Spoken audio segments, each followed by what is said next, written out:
Before Buffalo police rushed to Tops Friendly Market Saturday, there was Aaron Salter, the security guard, killed as he served and protected. Aaron Salter, 55, retired Buffalo police officer. Loved electric cars. Loved electric cars. He built a lab in his garage where he spent countless hours working to develop an engine that could run on water. It's not running off a gas fuel? No, there's no gas fuel. I can't tell you how I use it. I do have a patent pending. A local inventor has discovered a way, hear this, to use water to run your car. It's a major breakthrough that will no doubt make motorists happy. And as Ralph Robinson explains, the Pentagon is also showing lots of interest in this project. It's going to be the new platform of technology when oil runs out. Are we not getting into a gas crisis right now? The biggest natural resource in the world is water. Once the engineers get a hold to this revolutionary discovery, in no time short, there will definitely be cars running on water. Bottled water will work, and tap water will work. When I show this vehicle running, I almost show people it running because, as I explained to my lawyers, it shouldn't be running. According to the experts. Well, folks, you heard it yourself from the mouth of Aaron Salters, AWS Hydrogen Alternative Energy System. Signing out. Have a good one. We'll see you, hopefully, driving one of Aaron's new vehicles. Thank you.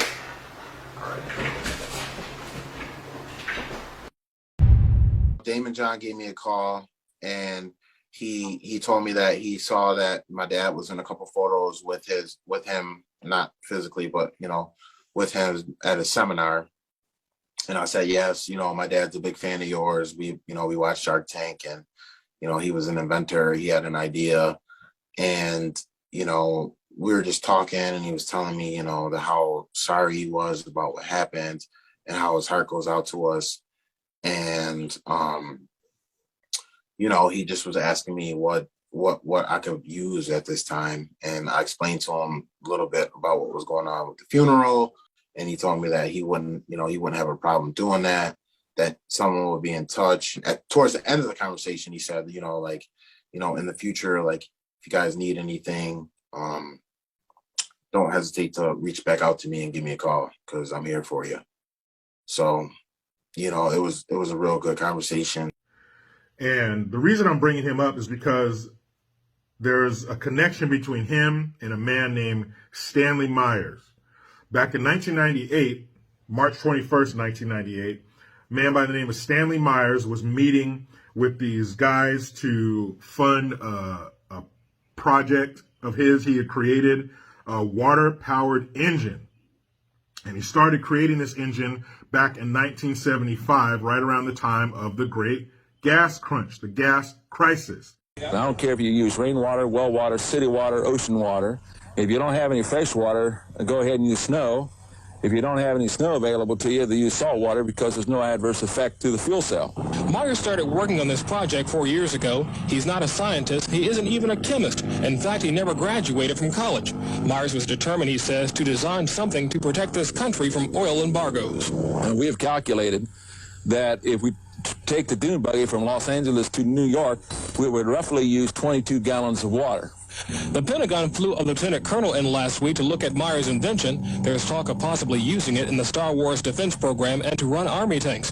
Myers is currently perfecting a water fuel cell for cars. It will cost about $1,500. He says it won't need any maintenance, and you won't have to replace it. It'll be at least 2 years before the fuel system goes into mass production. The day it happens will be one the fuel industry hates, but it'll put a smile on the faces of those who've had to say at one time or another, fill her up. But Stanley Myers was meeting with some guys along with his brother to get funding for his water-powered engine. So they bring him these drinks to the table, and I think it was cranberry juice. He takes a drink. He immediately stands up, starts grabbing his neck. He says, "They poisoned me."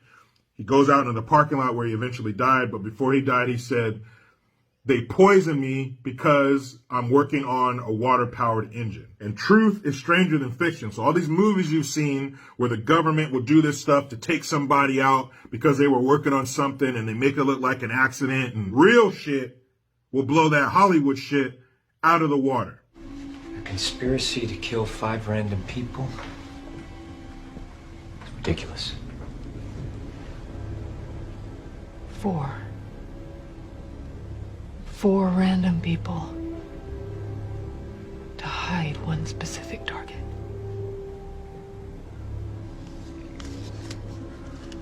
We see that big oil can buy the politicians who regulate it, have the military pledge allegiance to its interests, be shielded from pollution restrictions, leech off U.S. tax dollars, control mass media, crush alternative energy, and avert punishment for all of the crimes it commits.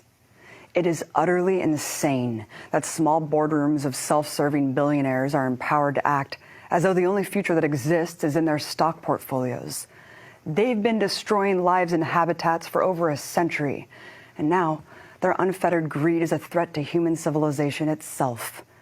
Their path towards a tar-covered, uninhabitable dystopia won't be reversed unless the power structure is flipped. We can't fight the rule of oil tycoons without fighting the system of corporate empire that dutifully serves them.